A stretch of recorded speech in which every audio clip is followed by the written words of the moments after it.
नमस्कार. आपण ऐकत आहात चैत्राली यमगर लिखित लग्नानंतर होईल का प्रेम भाग 15वा. लिफ्टचा दरवाजा उघडताच रागिणीने गौरीचा हात इतक्या जोरात दुमडला की गौरीचा तोल बिघडला आणि ती सरळ लिफ्टच्या भिंतीवर आदळली. पण रागिणीच्या चेहऱ्यावर दयेचा लवलेशही नव्हता. तिने गौरीला फरफटत घराच्या दरवाजापर्यंत नेले. चावी लावताना तिचे हात थरथर कापत होते. ते भीतीमुळे नाही तर रागामुळे. रागिनी ताई, सोडा ना, लागतंय मला, गौरी केविलवाण्या स्वरात म्हणाली. तिच्या डोळ्यातून अश्रूंच्या धारा वाहत होत्या. मनगटावर त्या सेक्रेटरी आंटीने उमटवलेले लाल वळ आता रागिनीच्या घट्ट पकडीमुळे अधिकच गडद झाले होते. गप्प बस, एक शब्दही बोलायचा नाहीस तू. रागिनीने अक्षरशः रागाने दरवाजा उघडला आणि गौरीला अक्षरशः आत ढकलून दिलं. गौरी जमिनीवर चांगलीच कोसळली. तिच्या हातातली भाजीची पिशवी संपूर्ण फरशीवर विखुरली गेली. कांदे, टोमॅटो हॉलमध्ये इकडे तिकडे पसरले. जसं गौरीचं आयुष्य आत्ता विस्कटलं गेलं होतं. काय समजतेस ग तू स्वतःला? गावची महाराणी? अगं, हे मुंबई शहर आहे.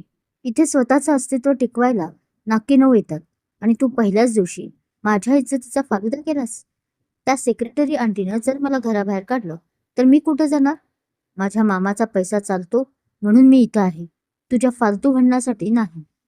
रागिणीने धाडकन दरवाजा लावला आणि गौरीच्या समोर ताड पायाचा आवाज करत येऊन उभी राहिली. ताई, माझी काय चूक होती त्यात? त्या मावशी उगाच माझ्यावर ओरडत होत्या. तो मुलगा, गौरी हुंके देत बोलण्याचा प्रयत्न करत होती. कोण होता तो मुलगा? तुझा BF होता का? तिने अजून रागात म्हटले, ज्यावर गौरीने पटकन मान नाही मध्ये हलवली. ते काही नाही, तू आत्ताच्या आत्ता हे घर सोड. चालती हो बरं इथून तू. रागिणीने थंडपणे उच्चारलेले हे शब्द मात्र गौरीच्या काळजाला चिरून गेले. तिनेच मग गौरीची बॅग उचलली आणि दरवाजा बाहेर फेकून दिली. दुपारी 2 वाजले होते. ऊन मी म्हणत होतं, पण रागिणीचं काळीज दगडाचं झालं होतं. तिने गौरीला हाताला धरून बाहेर काढलं आणि तोंडावर दरवाजा बंद केला. गौरी बावरल्यासारखी त्या बंद दरवाजाकडे पाहत राहिली. तिला काहीच कळत नव्हते काय करावं. मग तिने आपली बॅग उचलली आणि ती सोसायटीच्या बाहेर पडली. मुंबईच्या भर रस्त्यात ती एकटी होती. डोक्यावर रखरखतं ऊन आणि मनात प्रश्नांचे वादळ. तिला रस्ताही माहीत नव्हता, दिशा माहीत नव्हती. कुठं जायचं आहे, काय करायचं आहे, काही तिला माहीत नव्हते. ती फक्त चालत होती. मुंबईची गर्दी, गाड्यांचे आवाज, लोकांची धावपळ, हे सगळं पाहून तिला चक्कर येत होती. रडता रडता तिचे डोळे सुजले होते. दुपारची संध्याकाळ कधी झाली हे तिला कळलंच नाही. चालता चालता ती वांद्रे बँड सेंटच्या समुद्र किनाऱ्यावर पोहोचली. समुद्रांच्या लाटांचा आवाज कानावर पडला आणि ती तिथेच एका खडकावर जाऊन बसली. समोर अथांग समुद्र होता आणि मागे गजबजलेली मुंबई. आई, सोन्या, मी का आले ग इथे?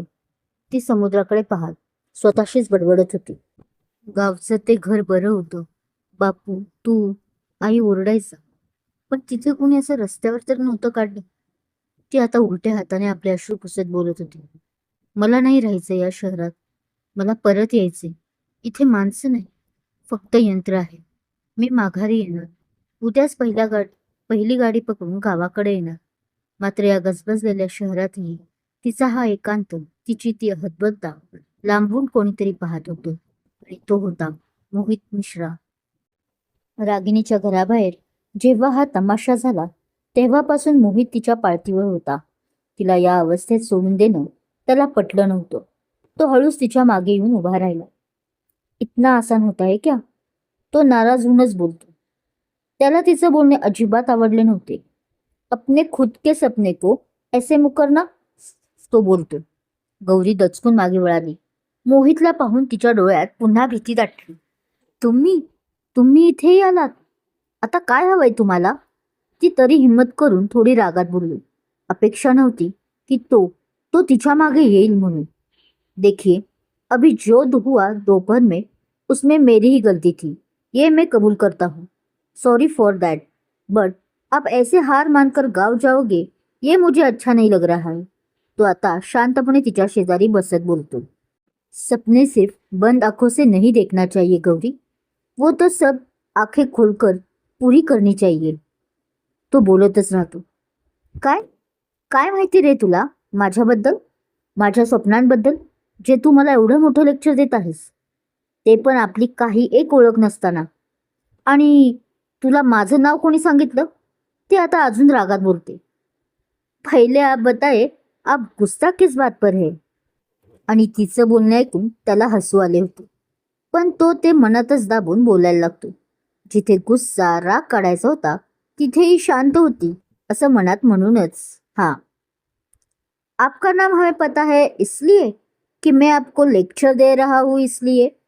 तो पण हसू आपले आवरू शकला नाही हे बोलताना, आणि त्याला कारण होते तिचा चेहरा, जो याच्या बोलण्यामुळे झाला होता.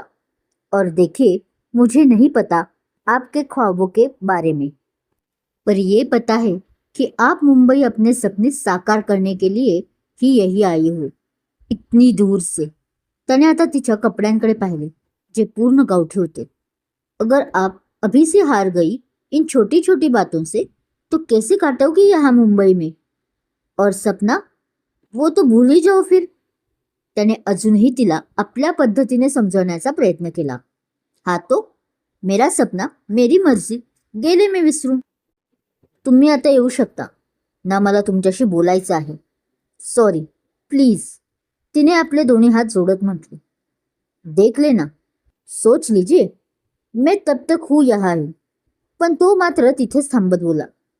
आपके यहाँ छोड़ते होंगे अपने ही दोस्त को अकेले, पर हमारे यूपी में एक बार दोस्ती की तो जान जाए, उसके लिए फिर भी यारियां छोड़ते नहीं.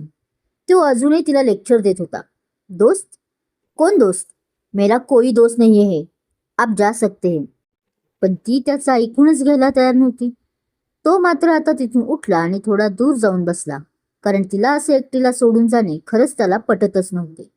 तो जाताच ती आता शांत झाली होती. त्याचे शब्द तिला विचार करायला भाग पाडत होते.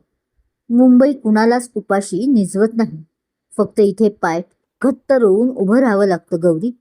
गौरी स्वतःशीच परत बोलायला लागली. स्वप्न तुझं आहे, आणि ते पूर्ण करण्यासाठी आईला आणि सोन्यालाही त्रास तिकडे सहन करावा लागला असेल. आई काही सांगणार नाही, पण बापू असा शांत बसणे शक्य नाही. तिने मग मनाशी विचार केला आणि तिला मोहितवर आपण उगीच चिडल्याचेही लक्षात आले. तसं तिने मान वर करून पाहिली तर तो तिथेच 4 हात लांब करून बसला होता. मग कराल का या तुमच्या नवीन दोस्ताची मदत? ती आता त्याच्या शेजारी बसून बोलते. तिचे वाक्य ऐकून त्याने लुकलुकत्या डोळ्यांनी होकार दिला. मेरा यही बोरिवली में एक खुद का फ्लैट है, अगर आप चाहे तो वहां रुक सकते हैं, जितने दिन मर्जी चाहे. तो हसून बोलतो. गौरीनं आता त्याच्या डोळ्यात पाहिलं. जिथे मगाशी असलेला तो मिश्किलपणा नव्हता, तर एक अगतिकता आणि आदर होता. तिने आपली बॅग उचलली आणि त्याच्या मागे जायचा निर्णय घेतला. त्याच रात्री दुसरीकडे मुंबईच्या एका हाय प्रोफाईल पबमध्ये बेस म्युझिकचा थरकाप जाणवत होता. कारखानेस कुटुंबातील 2 बहिणी रिचा आणि कीर्ती तिथे होत्या. रिचाने आज खूप ड्रिंक घेतली होती. ती डान्स फ्लोअरवर स्वतःला विसरून नाचत होती. कीर्ती कोपऱ्यात बसून रिचाकडे पाहत होती. तिचे डोळे रागाने लाल झाले होते, पण ते रागापेक्षा जास्त दुःखाचे होते. रिचा नाचून दमल्यावर जेव्हा टेबलवर परतली तेव्हा तिने कीर्तीला डिवचले. काय ग कीर्ती, चेहरा का पाडला आहेस? एन्जॉय कर ना. बघ, आर्यनने मेसेज केलाय, तोही येतोय थोड्या वेळात. रिचा हसत म्हणाली. कीर्तीने तिच्याकडे एक भेदक नजर टाकली. दी, तू जे वागतेस ना ते खूप चुकीचं आहे. तुला वाटते की मला काहीच माहित नाही? काय माहिती नाही तुला? रिचाचा आता हसणारा चेहरा लगेच क्षणार्धात गंभीर झाला. काय होते सत्य रिचा आणि कीर्तीमध्ये? गौरीने मोहितची मदत घेणे सुख की बरोबर? कसा असेल हा प्रवास? मोहित आणि गौरीचे जमेल का? हे सर्व जाणून घेण्यासाठी ऐकत राहा लग्नानंतर होईल का प्रेम. बाकी हा भाग कसा वाटला कमेंट करून नक्की सांगा. नवीन असाल तर मला फॉलो करायला विसरू नका. धन्यवाद.